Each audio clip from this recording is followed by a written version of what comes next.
ഓം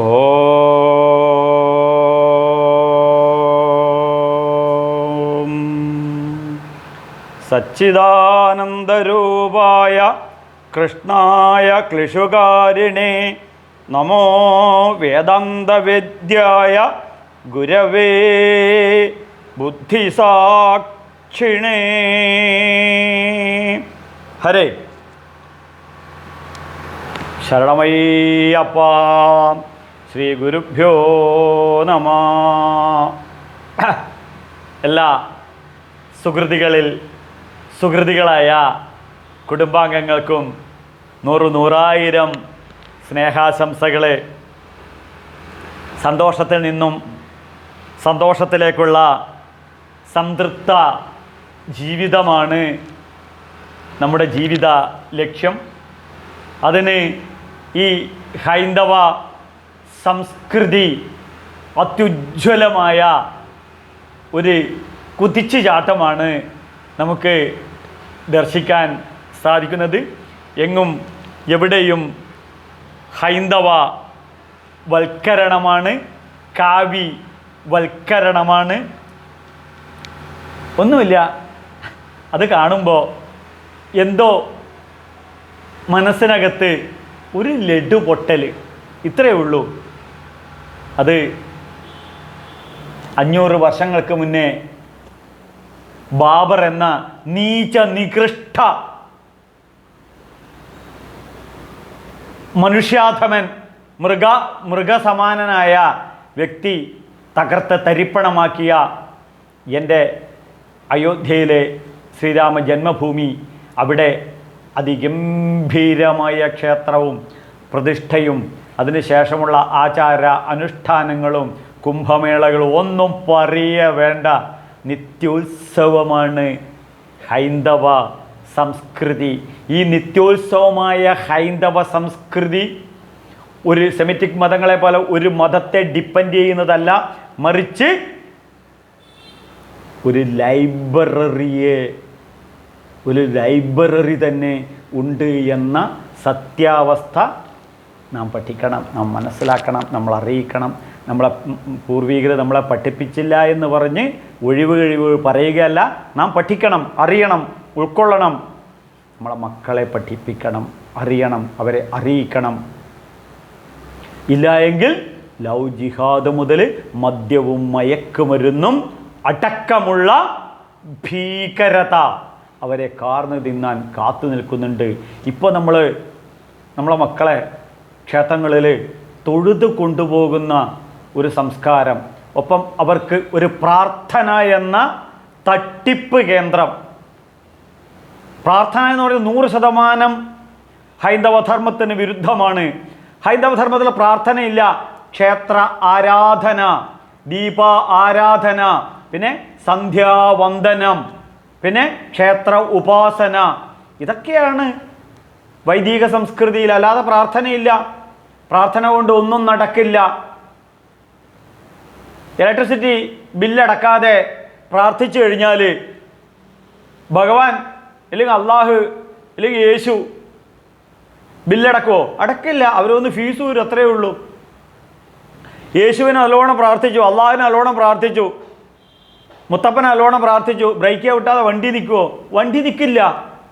അപ്പോൾ അറിവും കഴിവും പ്രവൃത്തിയും നമ്മളെ മക്കളെ പഠിപ്പിക്കണം. അറിവും കഴിവും പ്രവൃത്തിയും. എന്ത്?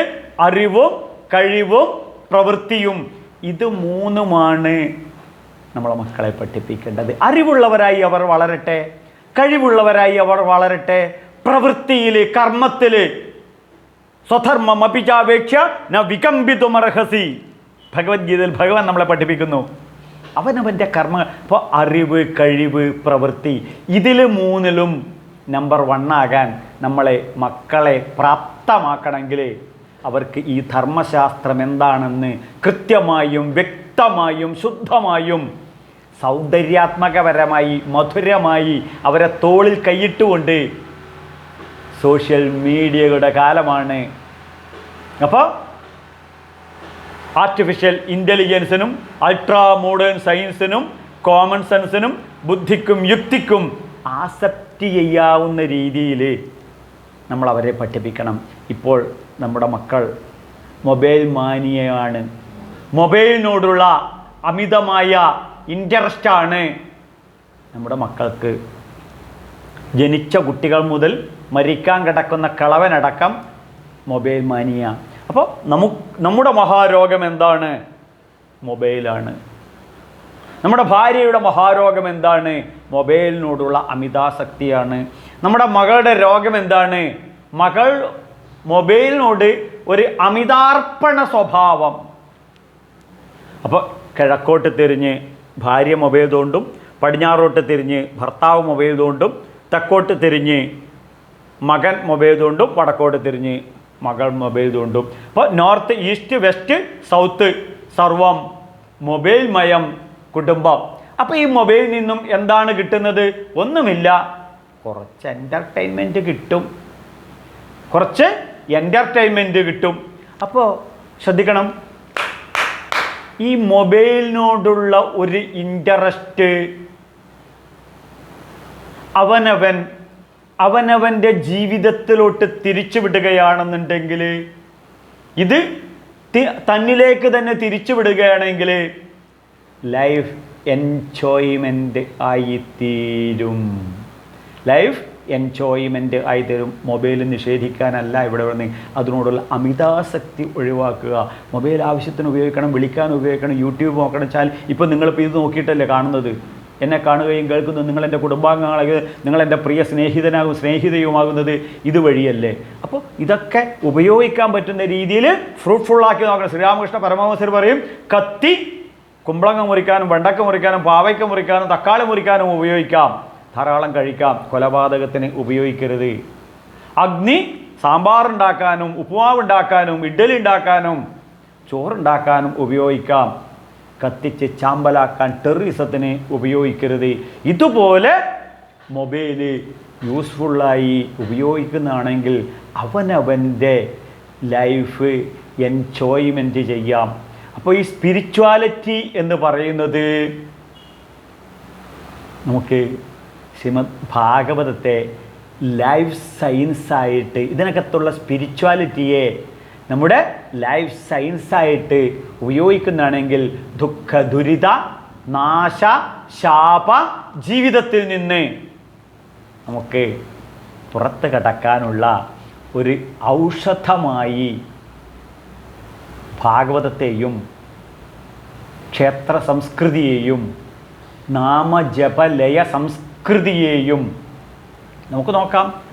ഔഷധം ഗാന്ധവിതോയം വൈദ്യോ നാരായണോ ഹരി. ഈ ജീവിത ദുഃഖങ്ങൾക്ക് എന്താണ് ഔഷധം? ഇത്രയേ ഉള്ളൂ, വൈദ്യോ നാരായണോ ഹരി. വൈദ്യൻ എന്താണ്? നാരായണനാണ്. അതെന്താണ്? ഗംഗാപ്രവാഹം പോലെ നാമസ്മരണയുടെ ഒഴുക്ക്, എപ്പോഴും നാരായണ ജപം, നാരായണ നാരായണ നാരായണ നാരായണ നാരായണ. രാവിലെ 4:30 കഴിഞ്ഞാൽ എൻ്റെ അമ്മ തുടങ്ങിയായി നാരായണ നാരായണ നാരായണ നാരായണ നമശിവായ നമശിവായ. രാവിലെ 4:30 തുടങ്ങിക്കഴിഞ്ഞാൽ രാത്രി 10 മണി വരെ എൻ്റെ അമ്മയെ ജീവിത ദുഃഖം തരി പോലും ഏൽക്കാതെ, ദുഃഖ ദുരിതത്തിൽ നിന്നും ശാപനാശ ജീവിതത്തിൽ നിന്നും സന്തോഷ സംതൃപ്ത ജീവിതം എൻ്റെ അമ്മയ്ക്ക് ലഭിച്ച്, അമ്മ ഇത് എന്നെ പഠിപ്പിച്ചതുകൊണ്ടാണ് എനിക്കിത് നിങ്ങൾക്ക് പറയാനുള്ളത്. അപ്പോൾ സങ്കീർത്യ നാരായണ ശബ്ദമാത്രം വിമുച്യ ദുഃഖ സുഖിനോ ഭവന്തു. ഈ ദുഃഖ ദുരിതങ്ങളിലേക്ക് മനസ്സ് തിരിച്ചുവിടാതെ ഈ നാരായണ മന്ത്രം കൊണ്ട് എൻ്റെ അമ്മ എന്നെ പഠിപ്പിച്ചതാണ് ഈ നാരായണ മന്ത്ര മാധുര്യം. അപ്പോൾ ഈ ഔഷധമായി ഇതിനെ ഉപയോഗിക്കുന്നതാണെന്നുണ്ടെങ്കിൽ അതിനെ പറയും മയ്യർപ്പിത മനോബുദ്ധി. ഭഗവത്ഗീതയിൽ പറയും മയ്യർപ്പിത മനോബുദ്ധി മാമേ വൈശിഷ്യ സംശയ. നീ ഒന്നും സംശയിക്കേണ്ട അർജുന, നിൻ്റെ മനസ്സും ബുദ്ധിയും എന്നിലേക്ക് അർപ്പിക്കൂ എന്ന്. ഇതാണ് ഭഗവത്ഗീതയ്ക്കും ഭാഗവതത്തിനും പറയാനുള്ളത്. മയ്യർപ്പിത മനോബുദ്ധി യോ മദ്ഭക്ത സമയപ്രിയ. മനസ്സും ബുദ്ധിയും എന്നിൽ അർപ്പിച്ചു കഴിഞ്ഞാൽ ആ ഭക്തൻ എനിക്ക് ഏറ്റവും പ്രിയപ്പെട്ടവനാണ്. ഇതാണ് ഗുരുവായൂരപ്പന് പറയാനുള്ളത്. ഇനി ഗുരുവായൂരിൽ പോകുമ്പോൾ ഓർക്കണം, കുളിച്ച് തൊഴുത് കഴിഞ്ഞാൽ, അവിടെ ഭഗവാനെ തൊഴുത് കഴിഞ്ഞാൽ ആ ഗുരുവായൂരപ്പ സാന്നിധ്യം എപ്പോഴും കുടുംബത്തിൽ കൊണ്ടു നടക്കാൻ ഒരു ഭാഗവതവും ഒരു ഭഗവത്ഗീതയും പഠിപ്പിക്കണം. അപ്പോൾ ഗുരുവായൂരപ്പൻ്റെ ഗ്യാരണ്ടി എന്താണ്? മയ്യർപ്പിത മനോബുദ്ധി മാമേ വൈശിഷ്യ സംശയ. അപ്പോൾ മയ്യാസക്ത മനഃപാർത്ഥ, നിൻ്റെ ഈ മൊബൈലിനോടുള്ള ആസക്തി, നിൻ്റെ ജീവിതത്തിലെ ഭൗതിക സുഖങ്ങളോടുള്ള അമിതാസക്തി, ഈ അമിതം കട്ട് ചെയ്യണം. ആ ആസക്തി എവിടത്തേക്ക് തിരിയണം? അവനവൻ്റെ ഉള്ളിലുള്ള കൃഷ്ണനിലോട്ട് തിരിയണം. ഗുരുവായൂരപ്പനെ ആവാഹിച്ച് ഹൃദയത്തിൽ പ്രതിഷ്ഠിച്ച് ഹൃത്പുണ്ടരീകം പരമം വിശുദ്ധം വേദങ്ങൾ പറയുന്നു. ഹൃദയ ഗുഹാക്ഷേത്രത്തിൽ പ്രതിഷ്ഠിച്ച് കഴിഞ്ഞ് അതിനെ മയ്യാസക്ത മനഃപാർത്ഥ, ഈ ആസക്തി ഭഗവാനിലോട്ട് തിരിച്ചുവിടൂ. അപ്പോഴാണ് നീ ആരാകുന്നത്? പരമാർത്ഥ ജ്ഞാനം അറിയുന്നു. അപ്പോഴോ നിന്റെ ബുദ്ധിയിൽ ഞാൻ പാർത്ഥസാരഥിയായി നിന്റെ ജീവിതത്തിൽ മൊത്തം പവിഴങ്ങളും നേടാൻ ജീവിതത്തിൻ്റെ ഡെസ്റ്റിനേഷനിലേക്ക് ഞാൻ നിങ്ങളെ ഉയർത്തുന്നതാണ്. അപ്പോൾ ഈ ഭാഗവതം എന്ന ധർമ്മശാസ്ത്രം പഠിക്കുകയാണെന്നുണ്ടെങ്കിൽ നമ്മുടെ ജീവിതത്തെ നമുക്കുയർത്താം. ഒപ്പം നമ്മുടെ ഭാര്യയുടെ ജീവിതത്തെ നമുക്ക് ഉയർത്താം. ഒപ്പം നമ്മുടെ മക്കളുടെ ജീവിതത്തെ ഉയർത്താം. എങ്ങനെ? ഈ ഭാഗവത സംസ്കൃതി കൊണ്ടു നടന്നു കഴിഞ്ഞാലോ അവിടെ സർവ സമ്പൽ സമൃദ്ധിയും സർവ ഐശ്വര്യങ്ങളും സർവ വിജയങ്ങളും സർവ നന്മകളും സർവ പ്രശസ്തിയും സർവ്വതും അവിടെ വരും. ഞാനിത് ഒരു തമാശ പറയുകയല്ല. കാരണം ഈ ഭാഗവതം എന്ന ധർമ്മശാസ്ത്രം എൻ്റെ പ്രാണവായുവാണ്. എൻ്റെ ശരണമയ്യപ്പ ദാഹജലമാണ്, എൻ്റെ മജ്ജയാണ്, എൻ്റെ മാംസമാണ്, എൻ്റെ അച്ഛനാണ്, എൻ്റെ അമ്മയാണ്. നിങ്ങൾക്കറിയാം, മുൻ ശബരിമല മേശാന്തിയും കൃഷ്ണ യജുർവേദ പണ്ഡിതനും ഭാഗവതോത്തമനാണ് ബ്രഹ്മശ്രീ ശംഭുവാദ്യാർ. അത് എൻ്റെ പിതാവാണ്. എൻ്റെ അച്ഛൻ എന്നെ പഠിപ്പിച്ചതാണ് ഈ ധർമ്മ സംസ്കൃതി, ഈ ശ്രീമദ് ഭാഗവതം. അപ്പോൾ നമ്മൾ ആധുനിക മനുഷ്യൻ ഈ രാഷ്ട്രീയക്കാരുടെ കൈകളിൽ നിന്നും ഈ ഹൈന്ദവ സമൂഹത്തെ നാം മോചിപ്പിക്കണം. കാരണം രാഷ്ട്രീയക്കാർ അധർമ്മമായ പാതയിലൂടെ അഴിമതിയും തെറ്റായ മാർഗവും കൊലപാതക രാഷ്ട്രീയവും തെറ്റായ രീതിയിലോട്ട് നമ്മുടെ ചിന്തയെയും തിരിച്ചുവിട്ട് കുറുക്കൻ രക്തം ആടിൻ്റെ രക്തം കുറുക്കൻ മുട്ടനാടുകളെ തമ്മിൽ ഏറ്റുമുട്ടിച്ച് ആ രക്തം കുടിക്കുന്ന കുറുക്കന്മാരെ പോലെ ഈ രാഷ്ട്രീയക്കാർ ഈ ഹൈന്ദവ സംസ്കൃതിയെ അധിക്ഷേപിക്കുകയും ഈ ഹൈന്ദവ സംസ്കൃതിയെ മുതലെടുപ്പ് നടത്തുകയും ചെയ്യുന്ന കയ്യും കെട്ടി നോക്കി നിൽക്കരുത്. അപ്പോൾ രാഷ്ട്രീയക്കാരുടെ കയ്യിൽ നിന്നും ഈ ഹൈന്ദവ സംസ്കൃതി, രാഷ്ട്രീയം എന്തോ ആയിക്കോട്ടെ, നിങ്ങൾ മാർക്സിസ്റ്റുകാർ ഓക്കെ, നിങ്ങൾ കോൺഗ്രസ്സുകാർ ഓക്കെ, നിങ്ങൾ RSSകാർ ഓക്കെ, നിങ്ങൾ BJPക്കാർ വെരി ഗുഡ്, നിങ്ങൾ മുസ്ലിം ലീഗുകാർ ഒരു കുഴപ്പമില്ല, എന്തോ ആയിക്കോട്ടെ. പക്ഷേ നമ്മൾ ഹിന്ദുവാണ് എന്ന് തിരിച്ചറിയണം. ഹിന്ദുത്വം എന്താണെന്ന് തിരിച്ചറിയണം. നമ്മളെ മക്കളെ പഠിപ്പിക്കണം, വരും തലമുറയെ പഠിപ്പിക്കണം. എന്തിനാണ്? ഈ സംസ്കൃതിയുടെ മാധുര്യം, ഈ സംസ്കൃതിയുടെ നന്മ, അന്ധവിശ്വാസവും അനാചാരവും ഇല്ലാത്തതാണ് ഈ ഹൈന്ദവ ശ്രീമദ് ഭാഗവത സംസ്കൃതി. എനിക്കിത് പറയുമ്പോഴാണ് ശ്രീമദ് ഭാഗവതത്തിലെ തൃതീയ സ്കന്ധത്തിലെ 29ാമത്തെ അധ്യായത്തിലെ 31, 32 ശ്ലോകങ്ങൾ നമ്മളൊന്ന് പഠിക്കണം. പഠിച്ചതിന് ശേഷം നമ്മൾ പ്രതികരിക്കണം. ആരോട്? ഈ രാഷ്ട്രീയ ഭിക്ഷാന്തേഹികളോട്. വെറും വോട്ടിന് വേണ്ടി മാത്രം വരികയും ജയിച്ചു കഴിഞ്ഞാൽ സർവ്വവൃത്തികേടുകളും ചെയ്യുകയും അഴിമതിയും സ്വജനപക്ഷപാതത്തിലും മുങ്ങുന്ന രാഷ്ട്രീയ ഭിക്ഷാന്തേഹികളുടെ ഹൈന്ദവ ധർമ്മത്തിനെതിരായുള്ള ആക്രോശം എന്താണെന്ന് നമ്മൾ തിരിച്ചറിയണം. അവർ തെറ്റാണ് പറയുന്നത്, അവർ കള്ളത്തരമാണ് പറയുന്നത് ഈ ധർമ്മത്തിനെതിരെ. നോക്കൂ, തതോ വർണ്ണശ്ച ചത്വാരാ തേഷാം ബ്രാഹ്മണ ഉത്തമ. ബ്രാഹ്മണിക്ക് ഹെജിമണി എന്ന് പറഞ്ഞ് നമ്മളെ തകർക്കുന്നവർക്കുള്ള ഉത്തമമായ മറുപടിയാണ് തതോ വർണ്ണശ്ച ചത്വാര തേഷാം ബ്രാഹ്മണ ഉത്തമ. ബ്രാഹ്മണോക്ഷപി വേദജ്ഞോ ഹ്യർത്ഥജ്ഞോ ഭ്യധികസ്ഥത. അർത്ഥാജ്ഞാത് സംശയേ ചേത്ത തഥാ ശ്രേയാൻ സ്വകർമ്മകൃത് മുക്തസംഗസ്തോ ഭൂയ തദോദ്ധ ധർമ്മമാത്മന. ഇതാണ് 31, 32 ശ്ലോകങ്ങൾ. ഇതിൽ എന്താണ് പറയുന്നത്? തതോ വർണ്ണശ്ച ചത്വാര, 4 വിധത്തിലുള്ള വർണ്ണാശ്രമങ്ങൾ എന്നാണ് ഭാഗവതത്തിൽ തൃതീയ സ്കന്ധത്തിൽ 29-ാമത്തെ അധ്യായത്തിൽ 31-ാമത്തെ ശ്ലോകത്തിൽ ഭഗവാൻ പറയുന്നത്. 4 ജാതി അല്ല അല്ല അല്ല. 4 പതിറ്റാണ്ട് കാലഘട്ടത്തിൽ 4 പതിറ്റാണ്ടായി അദ്വൈത വേദാന്തം പഠിക്കുകയും പ്രചരിപ്പിക്കുകയും ചെയ്യുന്ന ഒരു വ്യക്തി എന്ന നിലയിലും മുൻ ശബരിമല മേശാന്തിയുടെ മകൻ എന്ന നിലയിലും അദ്വൈത വേദാന്ത വേദജ്ഞാനിയുടെ മകൻ എന്ന നിലയിലും ഭഗവത്ഗീത ഭാഗവത ആചാര്യൻ എന്ന നിലയിൽ ആചാര്യൻ്റെ മകൻ എന്ന നിലയിലും ഞാൻ നിങ്ങളോട് 4 വാൾവുള്ള ഹൃദയ തൊട്ട് പറയുകയാണ്. ഈ രാഷ്ട്രീയ അന്ധന്മാരോട് പറയുകയാണ്, 4 ജാതി അല്ല അല്ല അല്ല. തതോ വർണ്ണാശ്ച ചത്വാര, 4 വർണ്ണാശ്രമങ്ങൾ. വർണ്ണാശ്രമങ്ങൾ എന്ന് പറഞ്ഞാലോ, വർണ്ണാശ്രമങ്ങൾ ധർമ്മങ്ങൾ. ഇതിലോ ബ്രാഹ്മണ ക്ഷത്രിയ വൈശ്യ ശൂദ്ര പരിചാര്യാത്മകം കർമ്മ ശൂദ്രസ്യാപി സ്വഭാവച. ശൂദ്രൻ ആരാണ്? ബാഹ്യ ആഭ്യന്തര അശൗച, അകത്തും പുറത്തും ശുദ്ധിയില്ലാത്ത വൃത്തിയില്ലാത്ത. ഇവരുടെ ജോലി എന്താണ്? പരിചാര്യാത്മകം കർമ്മം.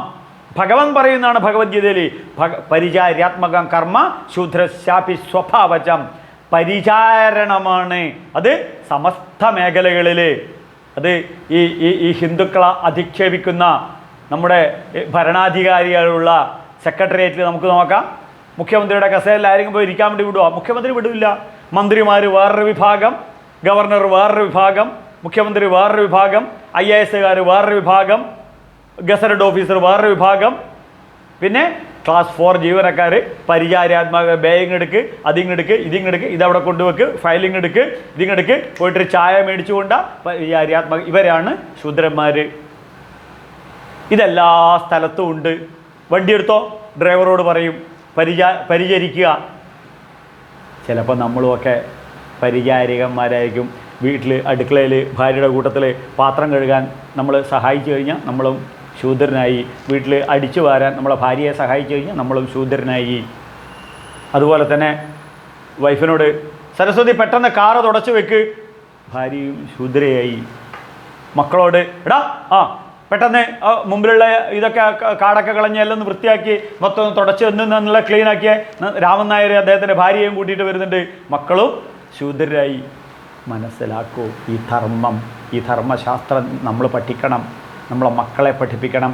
ഇത് ആചരിക്കുകയാണ് ഗൃഹസ്ഥ ആശ്രമം. അപ്പോൾ വർണ്ണാശ്രമങ്ങളിൽ അറിവ് പഠിക്കുകയും ജ്ഞാനം പഠിക്കുകയും വേദം പഠിക്കുകയും വേദം പഠിപ്പിക്കുകയും വേദം പ്രചരിപ്പിക്കുകയും ചെയ്യുന്ന വിഭാഗത്തെയാണ് ബ്രാഹ്മണൻ. അധ്യാപനം ഇതാണ് ബ്രാഹ്മണര്. അപ്പോൾ തതോ വർണ്ണാശ്രമശ്ചത്വേഷാം ബ്രാഹ്മണ ഉത്തമന്മാരായി ജ്ഞാനികളായി അറിവുള്ളവരായി, മാനനീയരായി. അറിവിനെ നമ്മൾ ആരും മാനിക്കും? കോട്ടിനെയും സൂട്ടിനെയും പദവിയെയും അലങ്കാരത്തെയും ഒന്നുമല്ല ഗാന്ധിജിയെ നമ്മൾ ബഹുമാനിക്കുന്നത്. രഘുപതി രാഘവ രാജ, രഘുപതിയായ ഹേ റാം. കക്ഷത്തിലൊരു ഭഗവത്ഗീതയും എടുത്തുകൊണ്ട് അതിന് ഭാഷ്യം രചിച്ചുകൊണ്ട് ഒരു ഹൈന്ദവ ധർമ്മത്തിൽ അധിഷ്ഠിതമായി മുന്നോട്ട് നീങ്ങുന്ന ഗാന്ധിജി. അപ്പോഴാണ് നമ്മൾ ഗാന്ധിജിയെ ബ്രഹ്മസംസ്കാരത്തിലെ ശ്രേഷ്ഠ ബ്രാഹ്മണനായി കരുതുന്നത്. അപ്പോൾ ധർമ്മങ്ങളിലെല്ലാവരും അനുഷ്ഠിക്കണം. അപ്പോൾ നമ്മളെന്താണ്? തതോ വർണ്ണാശ്രമത്തിൽ ബ്രാഹ്മണ സംസ്കാരത്തിൽ പഠിക്കുകയും പഠിപ്പിക്കുകയും പ്രചരിപ്പിക്കുകയും ചെയ്യുന്നത് ഉത്തമന്മാർ, ബ്രാഹ്മണർ. അപ്പം അതിന് ബ്രാഹ്മണേഷ്വപി വേദജ്ഞോ. അപ്പോൾ വേദം പറയുകയും പഠിപ്പിക്കുകയും പ്രചരിപ്പിക്കുകയും ചെയ്യുന്നത് ഒന്നുകൂടെ ഉത്തമന്മാരാകുന്നു. അർത്ഥം അറിയുന്നവർ അതിനേക്കാൾ ഒന്നും കൂടെ അധികസ്ഥതോ, ഒന്നും കൂടെ ഉത്തമന്മാരാക്കുന്നത്. അർത്ഥജ്ഞാൻ സംശയച്ചോത്തോ. അപ്പോൾ സമൂഹത്തിൽ വരുന്ന സംശയങ്ങൾ, ജീവിതത്തിൽ വരുന്ന സംശയങ്ങൾ, വാസ്തുവിൽ വരുന്ന സംശയങ്ങൾ, ജ്യോതിഷത്തിൽ വരുന്ന സംശയങ്ങൾ, നമ്മളിപ്പോൾ സംശയത്തിൽ എല്ലാം ഗൂഗിൾ കുമാറിനോട് ചോദിക്കുമല്ലോ, വാട്സാപ്പുകാരോട് ചോദിക്കുമല്ലോ, യൂട്യൂബുകാരോട് ചോദിക്കുമല്ലോ. ഇതുപോലെ ചോദിക്കുന്ന ആ ജ്ഞാനികളെയാണ് ഇവിടെ അതിനേക്കാൾ ഉത്തമന്മാർ എന്ന് പറയുന്നു. ഇനി തുടർന്ന് നമുക്ക് കേൾക്കണം. ശ്രേയാൻ സ്വകർമ്മകൃത്. ധർമ്മം എല്ലാവരും അനുഷ്ഠിക്കണം. ശ്രേയാൻ സ്വകർമ്മകൃത്. ഭഗവത്ഗീതയിൽ ഭഗവാൻ പറയുന്നു, സ്വധർമ്മം അപിചാപേക്ഷ ന വികമ്പിതുമർഹസി. ഇതിനു മാത്രം ഒരു വിട്ടുവീഴ്ചയും ചെയ്യരുത്. അവനവൻ്റെ ധർമ്മം ചെയ്യാൻ. ധർമ്മം, ഭാര്യയുടെ ധർമ്മം എന്താണ്? ആ ധർമ്മം നമുക്കറിയാം. നമ്മുടെ കുടുംബത്തിൽ നമ്മുടെ ഭാര്യയ്ക്ക് എന്തൊക്കെയാണ് ധർമ്മം, അതുതന്നെ ധർമ്മം. ഭർത്താവിന് എന്തൊക്കെയാണ് ധർമ്മം എന്ന് നമുക്ക് നല്ലതായിട്ട് ബോധമുണ്ട്. അതുതന്നെ ധർമ്മം. മക്കളുടെ ധർമ്മം നമ്മൾ മക്കളെ പഠിപ്പിക്കാൻ. അവർ പഠിക്കൂ എന്ന് പറഞ്ഞാൽ അവർക്ക് ഇറിറ്റേഷനാണ്. അവർ പഠിക്കാൻ പ്രാപ്തരാക്കി അവരെ ഉയർത്തണം. ഇതാണ് നമ്മുടെ പിതൃധർമ്മം. പിതൃധർമ്മം, മാതൃധർമ്മം, പുത്രധർമ്മം, പിന്നെ പുത്രിധർമ്മം, പിന്നെ പൗരധർമ്മം. അപ്പോൾ ഈ ധർമാചരണമാണ് തതോ വർണ്ണാശ്രമച്ചത്വാര്. 4 വർണ്ണാശ്രമങ്ങളിലൂടെ അതിന് സ്വധർമ്മം, അവനവൻ ചെയ്യേണ്ട ഡ്യൂട്ടി. മക്കൾ പഠിച്ച് ഫസ്റ്റ് റാങ്ക് മേടിക്കേണ്ട കുട്ടികൾ പഠിക്കണം. ജോലിക്ക് പോകേണ്ട ആൾക്കാർ ജോലിക്ക് പോകണം. കുടുംബം നോക്കുന്ന ആൾക്കാർ കുടുംബം നോക്കണം. കൃഷി ചെയ്യേണ്ട ആൾക്കാർ കൃഷി ചെയ്യണം. ഇതാണ് ശ്രേയാൻ സ്വകർമ്മകൃത് മുക്തസംഘസ്തോ ഭൂയാൻ. സംഘത്തിൽ നിന്ന് വിട്ടവൻ ശ്രേഷ്ഠൻ. ഭഗവാൻ ഇത് ഭാഗവതത്തിൽ പറയാൻ കാരണം മനുഷ്യരെല്ലാവരും ശ്രേഷ്ഠരായി ഉയരണം. തളരരുത്, തകരരുത്, പതിച്ച് നശിക്കരുത്. എല്ലാവരും ഉയരണം, എല്ലാവരും വളരണം, ആകാശത്തോളം വളരണം. ഇതാണ് ഭാഗവത ധർമ്മം. അപ്പോൾ ഈ എല്ലാ സംഘത്തിൽ നിന്നും വിട്ടവനാണ് ശ്രേഷ്ഠന്മാരെ. അപ്പോൾ ആത്മന ധർമ്മം അധോഗ്ധ. എന്താണ്? നിഷ്കാമ കർമ്മങ്ങൾ. നിഷ്കാമ കർമ്മ ധർമാനുഷ്ഠാനി തഥാ. എന്താണ്?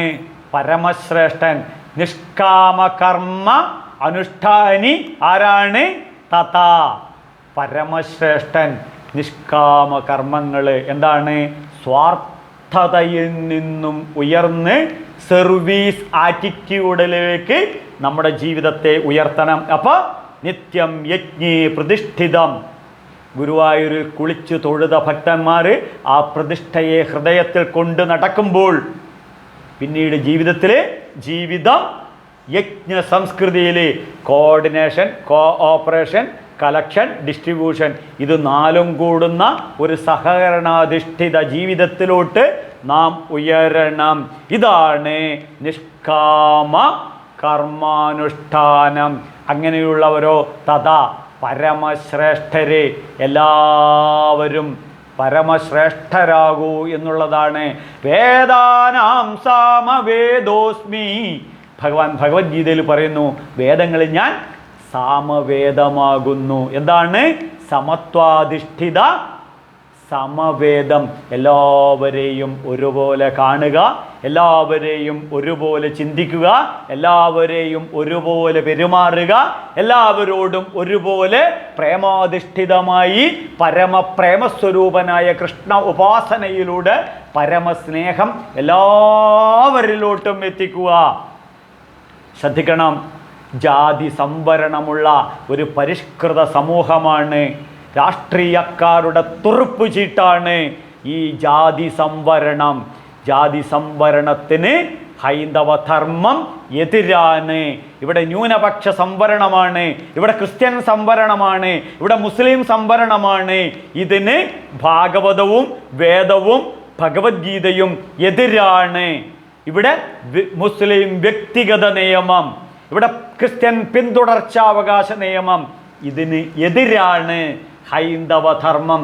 അതുകൊണ്ട് തന്നെ നമ്മുടെ മോദിജിയുടെ നേതൃത്വത്തിലുള്ള ഭരണകൂടം എന്താണ്? ഏകീകൃത സിവിൽ കോഡ്. നമ്മളെല്ലാം ഭാരതാംബയുടെ മക്കളാണ്. നമ്മളിലുള്ള ഹൈന്ദവ രക്തം, നമ്മളിലുള്ള ക്രൈസ്തവ രക്തം, നമ്മളിലില്ല മുസ്ലിം രക്തം, നമ്മളിലില്ല സിഖ് രക്തം, നമ്മളിലുള്ളത് ഭാരതാംബയുടെ രക്തമാണ്. ഒരൊറ്റ മത്ത പരതരം നഞ്ഞത് കിഞ്ചിതസ്ഥി ധനഞ്ജയ മയി. ഈ സൂത്രേ മണിഗണായവ, ഈ ചരടിൽ കോർത്ത മുത്തമണികൾ പോലെയാണ് 140 കോടി ജനത എന്ന് തിരിച്ചറിയണം. അപ്പോൾ ഏകീകൃത സിവിൽ കോഡ് ഇവിടെ വന്നേ മതിയാകൂ. നോക്കൂ, 21ാം നൂറ്റാണ്ടിൽ 2025 കേരളത്തിൽ അങ്ങോളം ഇങ്ങോളം ഒരു കൊടിവെച്ച മന്ത്രി പറക്കുന്നുണ്ട്. എന്താണ്? ജാതിയുടെ മന്ത്രി. എന്തിൻ്റെ മന്ത്രി? ജാതിയുടെ മന്ത്രി, മതത്തിൻ്റെ മന്ത്രി. ജാതി സംവരണം. ഇവിടെ ഞാൻ വൈക്കത്താണ് താമസിക്കുന്നത്, ഞാൻ വൈക്കംകാരനാണ്. പക്ഷേ ഇവിടെ എനിക്ക് മത്സരിക്കാൻ പറ്റില്ല നിയമസഭയിൽ. പിന്നെ പട്ടികജാതിക്കാർക്ക് മാത്രം സംവരണം ചെയ്ത് ഒറ്റപ്പാലത്ത് പോയിട്ടൊന്ന് മത്സരിച്ചു നോക്ക്. മത്സരിച്ച് നമ്മൾ അപേക്ഷ കൊടുത്താൽ പറയും നിങ്ങൾ പട്ടികജാതിക്കാരനല്ല, അതുകൊണ്ട് തിരിച്ചയക്കുന്നു. പഞ്ചായത്ത് തെരഞ്ഞെടുപ്പിൽ പട്ടികജാതി സംവരണം, സഹകരണ ബാങ്ക് തെരഞ്ഞെടുപ്പിൽ ജാതി സംവരണം. നോക്കൂ, ഈ രാഷ്ട്രീയക്കാരൻ്റെ തുറുപ്പ് ചീട്ടിൻ്റെ ചട്ടുകമായി മാറുകയാണ് ഭാരതത്തിലെ ഓരോ പൗരനും. അപ്പോൾ ഭിന്നിപ്പിച്ച് ഭരിക്കുക എന്ന ബ്രിട്ടീഷുകാരൻ്റെ തന്ത്രമാണ് ഇപ്പോൾ ഇവിടെ ഈ രാഷ്ട്രീയ വ്യാഖ്യാന്തേഹികൾ നടത്തുന്നത്. അപ്പോൾ ഈ മതേതര നാണമില്ലേ? യുവത്വമേ, തൊഴിലില്ലായ്മ വേതനം വാങ്ങിച്ച് ബിവറേജസ് കോർപ്പറേഷനിൽ കൊണ്ടുകൊടുത്ത് മദ്യത്തിനും മയക്കുമരുന്നിനും അടിമയായി ജീവിക്കാൻ തസ്മത്ത ഉത്തിഷ്ഠ യശോലഭസ്വ. ഭഗവാൻ ഭഗവത്ഗീതയിൽ പറയുകയാണ്, ഉത്തിഷ്ഠത ജാഗ്രത പ്രാപ്യവരാൻ നിബോധിത. ഉയർത്തെഴുന്നേൽക്കൂ യുവത്വമേ. എന്നിട്ട് എന്ത് ചെയ്യണം? മുക്തസംഗസ്തദോഭൂയാൻ. എല്ലാ ജാതി മത വർണ്ണ വർഗ ലിംഗവ്യത്യാസങ്ങളുടെയും ചരടുകളിൽ നിന്നും ബന്ധനത്തിൽ നിന്നും പുറത്തു വന്ന് സ്വതന്ത്രമായ ഒരു ജീവിതം. അപ്പോഴോ ലോക സമസ്ത സുഖിനോ ഭവന്തു. ലോകത്തിലെ മുഴുവൻ സർവചരാചരങ്ങൾക്കും സുഖം വരട്ടെ എന്ന നിലയിൽ ഓരോ ഹിന്ദുവും ഹൈന്ദവ ധർമ്മത്തിൽ അധിഷ്ഠിതമായി ഉയരണം. അപ്പോഴോ ജാതി നീതി കുല ഗോത്ര ദൂരകം രൂപനാമ വിഷയാദിവർത്തിയാം ദേശകാല വിഷയാദിവർത്തിയാം ബ്രഹ്മതത്വമസി ഭാവമാത്മനി. ജാതിക്കും നീതിക്കും കുലത്തിനും ഗോത്രത്തിനും അതീതമായി ചിന്തിക്കണം എന്നാണ് ശങ്കരാചാര്യർ എന്നെ പഠിപ്പിച്ചത്. ഇതാണ് എനിക്ക് ശങ്കരാചാര്യർ ലോകത്തിനോട് പറയാനുള്ളത്. അല്ലാതെ ജാതിയുടെയും മതത്തിൻ്റെയും അല്ല അല്ല അല്ല. അപ്പോൾ നമേ ജാതി ഭേദം നമേ മൃത്യുശങ്ക, ഇതാണ് ശങ്കരാചാര്യർക്ക് പറയാനുള്ളത്. ചണ്ടാളോസ്തു ദ്വിജോസ്തു വപുരിത്യേഷ മനീഷാ മമ. എൻ്റെ ബുദ്ധിയിൽ ഉറച്ചുകൊണ്ട് ഞാൻ പറയുന്നതാണ് മനീഷാ പഞ്ചകത്തിലെ ശങ്കരാചാര്യർ. നീ ബ്രാഹ്മണനായിക്കോട്ടെ, ക്ഷത്രിയനായിക്കോട്ടെ, വൈശ്യനായിക്കോട്ടെ, ശൂദ്രനായിക്കോട്ടെ, ഇനി ചണ്ടാലനായിക്കൊള്ളട്ടെ, നിന്നിൽ ജ്വലിക്കുന്ന ജ്യോതിയാണ് ആത്മജ്യോതി. അതാണ് പരഞ്ജ്യോതി, അതാണ് പരമേശ്വരൻ. അതുകൊണ്ട് സാഷ്ടാംഗ ദണ്ഡ നമസ്കാരം ചെയ്യുന്നു. ഇതാണ് ശങ്കരാചാര്യർ നമ്മളെ പഠിപ്പിക്കുന്നത്. ഇതാണ് സത്യം. രാഷ്ട്രീയക്കാർ പറയുന്നതൊക്കെ പറ്റീരിലാണ്. പിന്നെയോ നമേ ജാതിഭേദോ നമേ മൃത്യുശങ്ക. എനിക്ക് ജാതിഭേദം പോയിട്ട് മൃത്യു പോലും ശങ്ക പോലുമില്ല. ഇനി ശങ്കരാചാര്യരുടെ ശിഷ്യർ പറയുന്നു, നാഹം മനുഷ്യോ ന ച ദേവയക്ഷോ ന ബ്രാഹ്മണ ക്ഷത്രിയ വൈശ്യശൂദ്ര ന ബ്രാഹ്മണ ക്ഷത്രിയ വൈശ്യശൂദ്ര ന ബ്രഹ്മചാരി ന ഗൃഹേ ന വനസ്ഥോ ഭിക്ഷോർ ന ചാഹം നിജബോധരൂപം. ഹസ്താമലക സ്തോത്രത്തിൽ ഹസ്താമലകൻ പറയുന്നു, എനിക്ക് ജാതിയില്ല, മതമില്ല, വർണ്ണമില്ല, വർഗമില്ല, നിജബോധരൂപം, ഒന്നിനോടും സംഘമില്ലാത്ത ബോധരൂപമാണ് ഞാൻ എന്ന് ശങ്കരാചാര്യ പരമ്പരയിലുള്ള ഹസ്താമലകൻ പോലും നമ്മളെ പഠിപ്പിക്കുന്നു. ഇതാണ് ഹൈന്ദവ സംസ്കൃതി. അല്ലാതെ രാഷ്ട്രീയക്കാർ പറയുന്ന ഉച്ചനീചത്വങ്ങളും ജാതിയോ മതമോ വർണ്ണമോ വർഗമോ ഇല്ലാത്ത സംസ്കൃതിയുടെ പേരാണ് ഹിന്ദു. ഹീനം ദുഷ്യതി ഇതി ഹിന്ദു. എന്ത്? വൃത്തിഹീനമില്ലാത്തത്, ദുഷിച്ച ദുഷ്ട ദുരിത ചിന്താഗതികളില്ലാത്തത്. തുടർന്ന് ഭഗവാൻ ഭഗവത്ഗീതയിൽ 4-ാം അധ്യായത്തിൽ 13-ാം ശ്ലോകത്തിൽ പറയുന്നു, ചാതുർവർണ്ണ്യം മയാ സൃഷ്ടം ഗുണകർമ്മ വിഭാഗശ തസ്യ കർത്താരമപി മാം വിദ്യ കർത്താരമവ്യയം. ഏറ്റവും കൂടുതൽ മിസ്യൂസ് ചെയ്തിട്ടുള്ളതാണ്. ഇത് പറഞ്ഞിട്ടാണ് EMS ഈ കേരള ജനതയെ ചതിയുടെ കുഴിയിൽ മുങ്ങിപ്പൊങ്ങി കേരളത്തെ നാശത്തിൻ്റെ വിത്ത് പാകിയത്. എന്നിട്ട് എന്താ ചെയ്തത്? ഭൂപരിഷ്കരണ നിയമം കൊണ്ടുവന്ന് ഞങ്ങളെയൊക്കെ ദാരിദ്ര്യത്തിൻ്റെ കൊടിലോട്ട് തള്ളിവിട്ട് ഭൂമാഫിയകൾക്ക് ഭൂമിയെ നൽകി ഇവിടെ കൃഷി ഇല്ലാതാക്കി കേരളത്തെ മറ്റ് സംസ്ഥാനങ്ങളുടെ മുന്നിൽ കൈനീട്ടാൻ നമ്മളെ പ്രേരിപ്പിച്ച് പഠിപ്പിച്ച EMS മിസ്യൂസ് ചെയ്തതാണ് ചാതുർവർണ്ണ്യം മയാ സൃഷ്ടം. ഭഗവാൻ പറഞ്ഞത് കറക്റ്റാണ്. ചാതുർവർണ്ണ്യം ഞാൻ തന്നെയാണ് സൃഷ്ടിച്ചത് എന്ന് ഭഗവത്ഗീതയിൽ റിട്ടനായി എഴുതി വെച്ചിട്ടുണ്ട്, വേദങ്ങളുണ്ട്. എങ്ങനെ? ഗുണകർമ്മ വിഭാഗയ, ജാതി വിഭാഗീയതയല്ല. അല്ല അല്ല നമ്പൂതിരിപ്പാടെ EMS പറ്റി തെറ്റ് അത് തിരുത്തുകയാണ് നമ്മുടെ ലക്ഷ്യം. എന്ത്? ചാതുർവർണ്ണ്യം മയാ സൃഷ്ട ഗുണകർമ്മ വിഭാഗയ. തൊട്ടടുത്ത ശ്ലോകത്തിൽ വരികൾ പറയുന്നു, ഗുണത്തിനനുസൃതമായി. സെക്രട്ടേറിയറ്റിൽ പോയി നോക്കൂ, അപ്പോൾ കാണാം മുഖ്യമന്ത്രിക്ക് വേറൊരു ക്യാബിൻ, മന്ത്രിമാർക്ക് വേറൊന്ന്, IAS-ന് വേറൊന്ന്, ക്ലർക്കിന് വേറൊന്ന്, ഗസറ്റഡ് ഓഫീസർക്ക് വേറൊന്ന്, താഴത്തുള്ളവർക്ക് വേറൊന്ന്. ഇതെല്ലാവർക്കും ഉണ്ട്. സൊസൈറ്റിയിൽ പോയി അദ്ദേഹം ചാർട്ടേഡ് അക്കൗണ്ടൻ്റ് ആണ്, അദ്ദേഹം MBA-കാരനാണ്, അദ്ദേഹം ഡോക്ടറാണ്, അദ്ദേഹം എഞ്ചിനീയറാണ്. ഇതാണ് ഗുണകർമ്മ വിഭാഗം. ഇതിനെയാണ് ചാതുർവർണ്ണം അപ്പോൾ എന്ന് പറഞ്ഞ് രാഷ്ട്രീയക്കാർ മുതലെടുപ്പ് നടത്തുന്നത്. ഇനി ഇതിന് നമ്മൾ അവരെ വിട്ടുകൊടുത്ത് ചാതുർവർണ്ണമായ തസ്യ കർത്താരമഭിമാം മാം, ഇതിന് ഞാൻ തന്നെയാണ് ഉത്തരവാദി. അടുത്ത് കേൾക്കണം, മാം വിദ്യ കർത്താരമവ്യയം. 4 വർണ്ണാശ്രമങ്ങൾ ഞാൻ സൃഷ്ടിച്ചതാണ്. പക്ഷേ ജാതി വ്യവസ്ഥ അകർത്താവാണ്, അവ്യയനാണ്, അറിയുക. എന്താണ്? അകർത്താവാണ്, അവ്യയനാണ്, ഞാൻ അറിയുക. ജാതി വ്യവസ്ഥ കൊണ്ടുവന്നത് ഞാനല്ല. ഇതിൻ്റെ ഒന്നും, ഈ നടമാടുന്ന ഇപ്പോൾ കാണുന്ന വൃത്തികേടിനൊന്നും, ഈ ജാതി വ്യവസ്ഥയ്ക്കൊന്നും കർത്താവ് ഞാനല്ല. സൂര്യൻ പറയുന്നു ആകാശത്ത് നിന്ന്, കൊലപാതകത്തിനൊന്നും ഉത്തരവാദി ഞാനല്ല, ഞാൻ സാക്ഷിയാണ്. ഇതുപോലെ ഭഗവാൻ പറയുന്നു, മാം വിദ്യ കർത്താരമവ്യയാം. ഇതിനൊന്നും ഈ 4 വർണ്ണാശ്രമങ്ങൾക്ക് മാത്രമാണ് ഉത്തരവാദി ഞാൻ, ജാതി വ്യവസ്ഥയ്ക്ക് ഉത്തരവാദി ഞാനല്ല. എന്താണിത് ഭഗവാൻ ഇങ്ങനെ പറയാൻ കാരണം? എനിക്ക് 4 മക്കളുണ്ട്, എൻ്റെ അച്ഛന് 6 മക്കളാണ്. അച്ഛൻ എപ്പോഴും പറയും 5 പേരുടെ കൂട്ടത്തിൽ ഒന്നുകൂടി കൂട്ടുകയാണ്. 6 മക്കളെ എൻ്റെ അച്ഛനെ 5ആയി കാണാൻ സാധിക്കുമോ? എനിക്ക് 2 മക്കളാണുള്ളത്. ഈ 2 മക്കളെ 2ആയിട്ട് എനിക്ക് കാണാൻ പറ്റുമോ? നിങ്ങളൊന്ന് ചിന്തിച്ച് നിങ്ങളെ മക്കളെ നിങ്ങൾക്ക് 2ആയിട്ടോ 3ആയിട്ടോ 4ആയിട്ടോ കാണാൻ പറ്റുമോ? പറ്റില്ല. പിന്നെ ഭഗവാന് ഇത് സാധിക്കുമോ? ഇല്ല.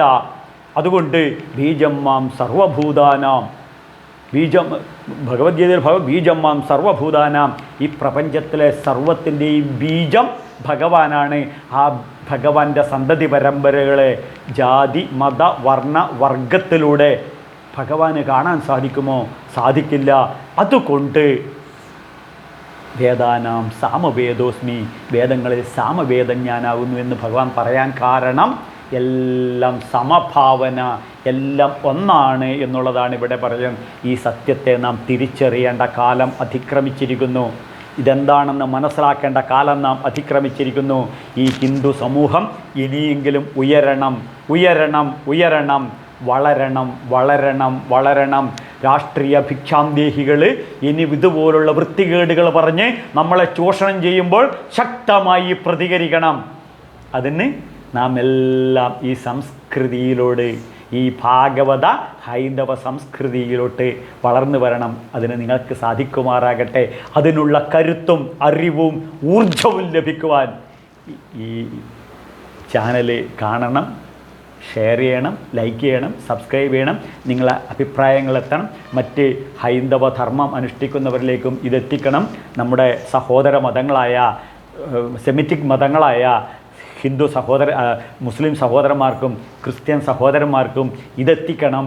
ഇതാണ് എൻ്റെ ധർമ്മശാസ്ത്രം, ഇതാണ് എൻ്റെ അനുഭൂതി, ഇതാണ് എൻ്റെ അഭിമാനം എന്ന് പറഞ്ഞ് എത്തിക്കണം. അതിന് നിങ്ങൾക്ക് സാധിക്കുമാറാകട്ടെ.